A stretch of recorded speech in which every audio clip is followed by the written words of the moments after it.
Les droits d'auteur sont de moins en moins rémunérés depuis les modifications apportées à la loi sur le droit d'auteur en 2012. La redevance annuelle payée aux auteurs et aux éditeurs a chuté de 50 dans les universités du Québec, de près de 20 dans les cégeps. Ailleurs au Canada, les redevances perçues ont même chuté de 80 Que se passe-t-il?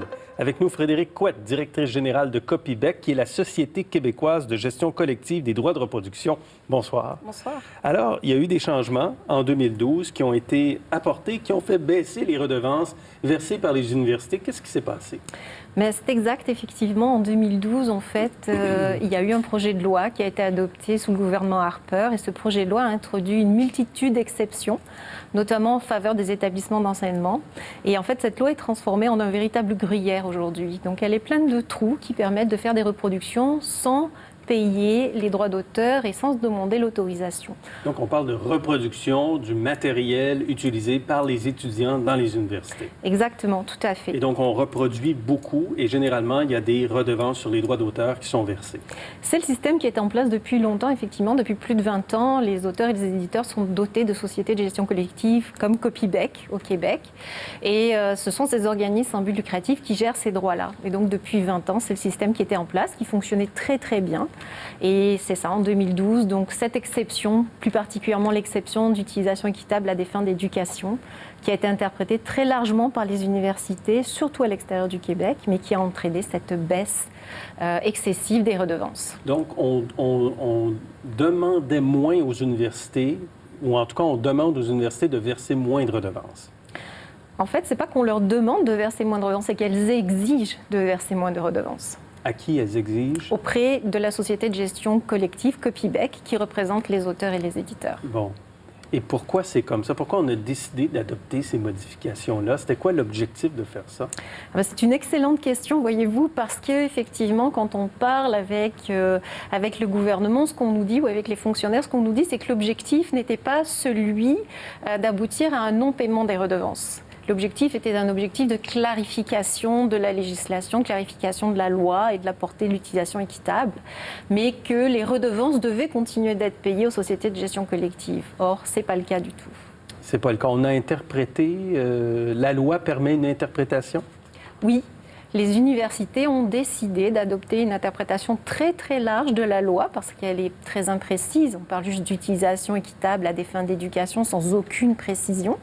Et donc, du coup, elles ont interprété cette loi de manière très extensive, se permettant ainsi de faire des reproductions qui, avant, tombaient dans le cadre des licences. Donc, les universités se trouvent à moins rémunérer les droits d'auteur, des auteurs et les versements qui doivent être faits aux auteurs et aux éditeurs. Tout à fait. Alors, le montant annuel par étudiant en 2012, c'était 25,50 oui. Par reproduction? Non, 25,50 par étudiant à temps complet par année. Parfait. Et ça a été divisé par 2? Quasiment, oui. On est à 13,50 aujourd'hui par étudiant à temps complet et par année au niveau universitaire. Mais ça, c'est au Québec. Ailleurs au Canada, c'est pire. Ailleurs au Canada, c'est pire. Effectivement, les universités, les collèges à l'extérieur du Québec, dans le reste du Canada, ont décidé de ne plus payer les redevances du tout. Donc, ils ne versent plus de redevances à la société de gestion collective Access Copyright, qui est l'homologue de Copybec pour le reste du Canada.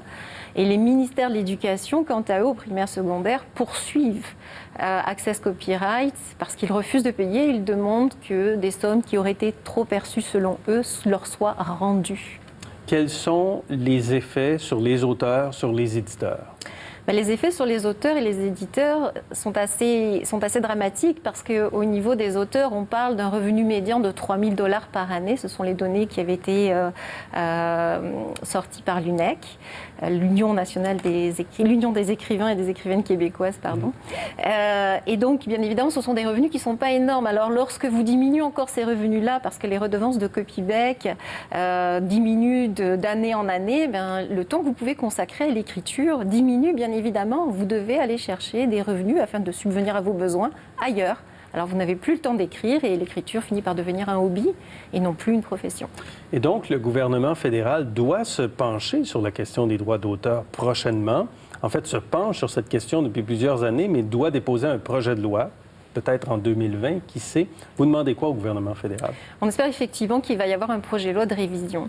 Et ce que nous, on demande, c'est qu'effectivement, la loi sur le droit d'auteur, l'exception d'utilisation équitable vienne être limitée. Qu'elle soit limitée. Nous, on a une société de gestion collective qui est un organisme sans but lucratif créé par les auteurs et les éditeurs qui fonctionne à parité.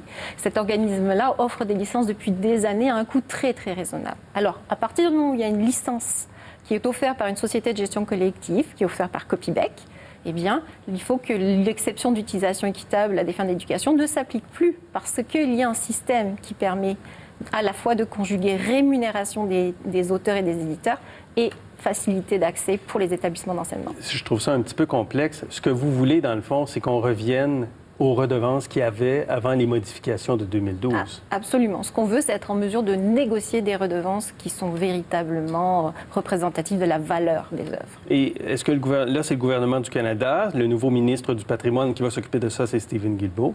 Oui. Est-ce que le gouvernement du Québec peut faire quelque chose? Le gouvernement du Québec peut faire deux choses. Le gouvernement du Québec peut continuer de soutenir la rémunération des auteurs et l'acquisition des licences par les établissements d'enseignement, donc directement à travers le ministère de l'Éducation, mais aussi en soutenant le processus de négociation avec les universités et les cégeps, de façon à ce qu'on ait une rémunération qui soit correcte.